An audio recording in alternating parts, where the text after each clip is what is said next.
ഫിലിമി പ്ലസിലേക്ക് എല്ലാവർക്കും സ്വാഗതം. കഴിഞ്ഞ കുറച്ച് ദിവസമായി കേരളത്തിൽ പേമാരി പെയ്തുകൊണ്ടിരിക്കുകയാണ്. പേമാരി എന്ന് പറഞ്ഞാൽ വയനാട് നടന്ന പോലെയല്ല, ഇത് മൊത്തം കിടുകിട വിറപ്പിച്ചുകൊണ്ടാണ്. എന്താ സംഭവം എന്ന് മനസ്സിലായല്ലോ. ജസ്റ്റിസ് ഹേമ കമ്മീഷൻ റിപ്പോർട്ട് എന്ന ഭൂതത്തെ തുറന്നു വിട്ടിരിക്കുന്നു. അത് മുഴുവൻ രൂപത്തിലല്ല, ഇച്ചിരി അത് ഇച്ചിരി പരുക്കുകളോടെ ഒരു കണ്ണുണ്ടെങ്കിൽ ഒരു കണ്ണ് മാറ്റിവെച്ച്, രണ്ട് കാലുണ്ടെങ്കിൽ ഒരു കാല് മാറ്റിവെച്ച്, രണ്ട് കൈ ഉണ്ടെങ്കിൽ ഒരു കൈ മാറ്റിവെച്ച്, ഇങ്ങനെ കുറേശ്ശെ പ്രധാനപ്പെട്ട ഓരോ ഭാഗങ്ങൾ മാറ്റി വെച്ചുകൊണ്ട് പുറത്ത് വിട്ടിരിക്കുന്നു എന്നാണ് പറഞ്ഞത്. ആ പുറത്ത് വിട്ടതാകട്ടെ അയ്യയ്യോ എന്ന ആൾക്കാർ ഇങ്ങനെയൊക്കെ ഉണ്ടോ, അത് നമ്മളൊക്കെ കാണുന്നവർ, നമ്മളൊക്കെ അഭിനയം കണ്ട് കൈയടിക്കുന്ന പ്രിയ താരങ്ങൾ ഇങ്ങനെയാണോ എന്ന് കേരളം മൊത്തം ചർച്ച ചെയ്തുകൊണ്ടിരിക്കുന്നു. ആലോചിക്കണം. ഈ ചർച്ച ചെയ്തുകൊണ്ടിരിക്കുമ്പോഴാണ് ഇവിടുത്തെ ബഹുമാനപ്പെട്ട കോടതി, അതായത് മുമ്പെങ്ങുമില്ലാത്തവണ്ണം, മുമ്പ് പല കേസുകളും ഇത്തരത്തിൽ വന്നിട്ടുണ്ടെങ്കിലും അതൊക്കെ കുറച്ചൊരു സാവകാശം എടുത്തിട്ടായിരുന്നു സംഭവങ്ങളുടെ വിധി നിർണയം ഉണ്ടായിരുന്നത്. എന്നാൽ ഇപ്പോൾ അങ്ങനെയല്ല. വ്യക്തമായ ധാരണയോടെ കോടതി പറഞ്ഞിരിക്കുന്നു, കൊണ്ടുവാ ഈ ജസ്റ്റിസ് കമ്മീഷൻ്റെ ഫുൾ റിപ്പോർട്ട്, ഒരു പേജ് പോലും നഷ്ടപ്പെടുത്താതെ, ഒരു പാരഗ്രാഫ് പോലും മാറ്റിമറിക്കാതെ മുഴുവൻ പേജും അടങ്ങിയ ഒറിജിനൽ പുസ്തകം നിങ്ങൾ മാറ്റി എഴുതി, അതല്ല ഒറിജിനൽ. അത് ജസ്റ്റിസ് ഹേമയും KB വത്സലകുമാരിയും ഉർവശിയും ശാരദയും ഇവർ 3 പേരും അടങ്ങി ഒപ്പിട്ട് കൊടുത്ത പുസ്തകം, അത് ഒറിജിനൽ കൊണ്ടുവരണമെന്ന് കോടതി ഗവൺമെൻറ്റിനോട് പറഞ്ഞിരിക്കുന്നു. ഗവൺമെൻറ് വെട്ടിലായോ? ആയി. ഗവൺമെൻറ് വെട്ടിലായി എന്ന് പറഞ്ഞാൽ ഇതിന് വേറൊരു കാര്യമുണ്ടെന്ന് ആലോചിക്കണം. ഇവിടെ അനന്തപുരി വിശേഷം എന്ന് പറഞ്ഞ് ചില ആൾക്കാർ, അത് രാഷ്ട്രീയപരമായിട്ട് വ്യത്യസ്ത ചേരികളുണ്ടായിരിക്കാം, അവരൊക്കെ പറഞ്ഞു തുടങ്ങി ഈ കാശ് മേടിച്ചവരൊക്കെ വെള്ളം കുടിച്ച് തുടങ്ങി എന്നുള്ളത്. അപ്പോൾ ഞാൻ പറഞ്ഞു, കാശ് മേടിക്കേണ്ട ആവശ്യം എന്താണ്? അപ്പോൾ അതറിയില്ലേ നിങ്ങൾക്ക്?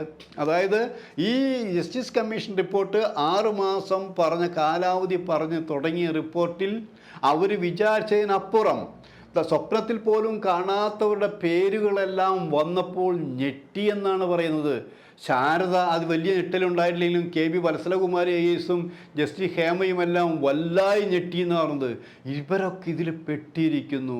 അറിഞ്ഞിടത്തോളം രേഖകൾ നമ്മുടെ കയ്യിൽ, അതിൻ്റെ രേഖകൾ കിട്ടിയില്ലെങ്കിലും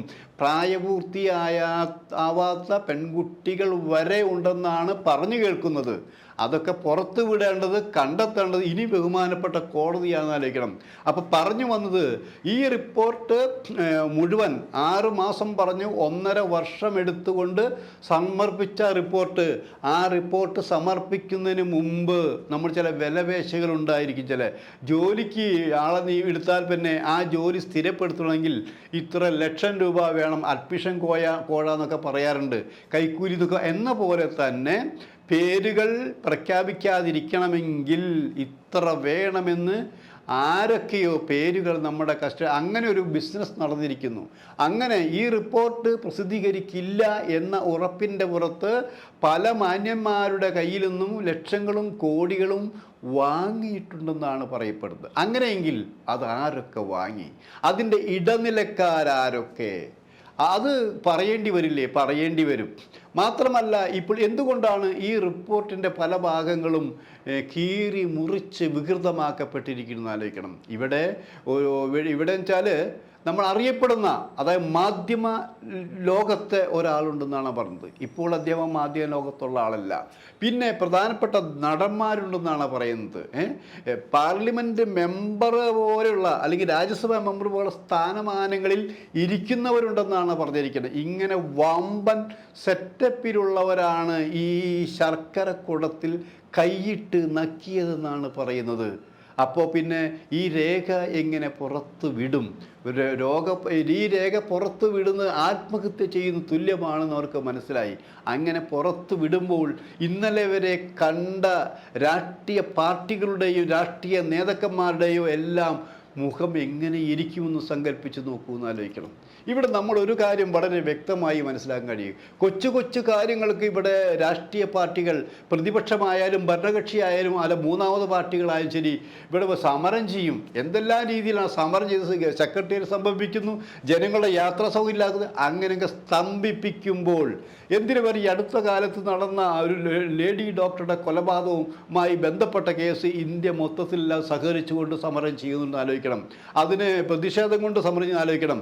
അങ്ങനെ ചെയ്യുമ്പോൾ പോലും ഇത്രയും വലിയൊരു സംഭവം, ക്രിമിനൽ കുറ്റം ചെയ്തിട്ട് പോലും, ഇത്രയും വലിയ ഉണ്ടെന്ന് പറഞ്ഞിട്ട് പോലും ഇവിടെ അത്യാവശ്യം ചില ആൾക്കാർ മാത്രമേ വ്യക്തിപരമായിട്ട് പറഞ്ഞിട്ടുള്ളൂ എന്ന് ആലോചിക്കണം. ഒരു പ്രതിപക്ഷത്തുള്ള ഒരു വി.ഡി. സതീശൻ പറഞ്ഞത് മനസ്സിലാക്കാം, ഇപ്പുറത്ത് വേറെ ആരെങ്കിലും പറഞ്ഞ് മനസ്സിലാക്കാം. പക്ഷേ ഇവിടുത്തെ എല്ലാ രാഷ്ട്രീയ പാർട്ടികൾക്കും മറ്റുള്ളവർക്കും എല്ലാത്തിനും ഇതൊരു ചക്കരക്കുടം തന്നെയാണ്.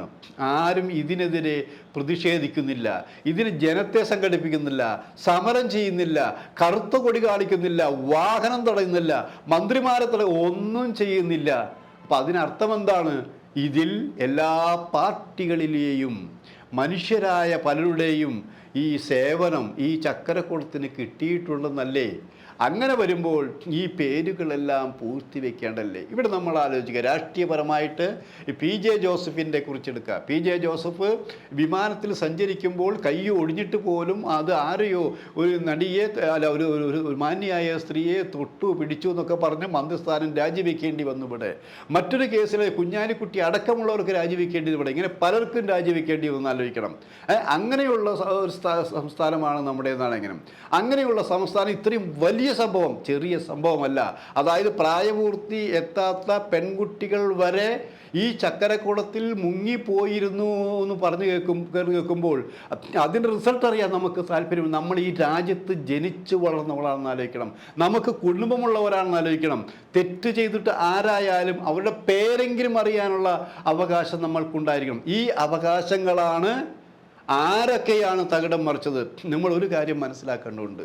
ഇവിടെ തെറ്റ് ചെയ്ത് ഇവിടെ ഈ അടുത്ത കാലത്ത് ഇവിടെ ഒരു CPM-ന് PK ശശിയുടെ പേര് വളരെ ഉയർന്നു കേട്ടൊരു കാര്യമാണെന്ന് ആലോചിക്കണം. ആ പാർട്ടി എടുത്തൊരു തീരുമാനമുണ്ട് എല്ലാ സ്ഥാനമാനങ്ങളിലും മാറ്റാമെന്നുള്ളത്. എന്നിട്ടും ആ സഖാവ് ഇപ്പോഴും KTDCയുടെ ചെയർമാനായി വിലസുകയാണെന്ന് ആലോചിക്കണം. അതിനർത്ഥം എന്താണ്? അതിനർത്ഥം പറഞ്ഞു എന്താണ്? ഈ രാജ്യത്ത് ഗ്രൂപ്പിസമുണ്ട്, ഗ്രൂപ്പുകളുണ്ട്, ഗ്രൂപ്പുകളെ സംരക്ഷിക്കണം. ഇങ്ങനെയുള്ളവരാണ് സ്ത്രീകളെ ബഹുമാനിക്കാത്ത ഇത്തരത്തിലുള്ള ആൾക്കാർ അടങ്ങിയതാണ് ഈ ചക്കരക്കുടത്തിൽ കൈയിട്ട് നക്കിക്കൊണ്ടിരിക്കുന്നത് ആലോചിക്കണം. അവരെ തനിനിറം പുറത്ത് കാണിക്കേണ്ടതല്ലേ? മാത്രമല്ല മറ്റൊരു കാര്യം കൊണ്ട് ഈ ഭരിക്കുന്നൊരു ഇടതുപക്ഷ ഗവൺമെൻറ്റാണെന്ന് ആലോചിക്കണം. ഈ ഇടതുപക്ഷ ഗവൺമെൻറ്റിൽ ഘടകകക്ഷികളുണ്ട്. ഓരോ ഘടകകക്ഷിയുടെയും നേതാവിൻ്റെയും മന്ത്രിയുടെയും നാവ് വാ തുറന്നാലേ നാവെങ്കിലും കാണാൻ പറ്റുള്ളൂ. വാ തുറക്കാൻ പേടിക്കുന്ന ആലോചിക്കണം. ഇനി വോട്ട് ചോദിച്ച് മാത്രം വാ തുറന്നാൽ പറ്റില്ല. നിങ്ങൾ ശ്രദ്ധിക്കണം, ഇത് ഒരു മന്ത്രിസഭയുടെ മാത്രം പ്രശ്നമല്ല. ഇത് ഓരോ പാർട്ടിയുടെയും ഐഡന്റിറ്റിയാണ്, ഓരോ കുടുംബത്തിൻ്റെയും ഐഡന്റിറ്റിയാണ്. അതുകൊണ്ട് വ്യക്തമായ ധാരണ, ബഹുമാനപ്പെട്ട കോടതി ഇല്ലായിരുന്നെങ്കിൽ ഈ കേസ് തേഞ്ഞു മാഞ്ഞു പോയേനെ എന്നുള്ളതാണ്. ഇനി ഞങ്ങൾക്കറിയാനുള്ളത് എത്ര കോടി വാങ്ങിയിട്ടുണ്ട് ഇതിൻ്റെ ചില ആൾക്കാർ.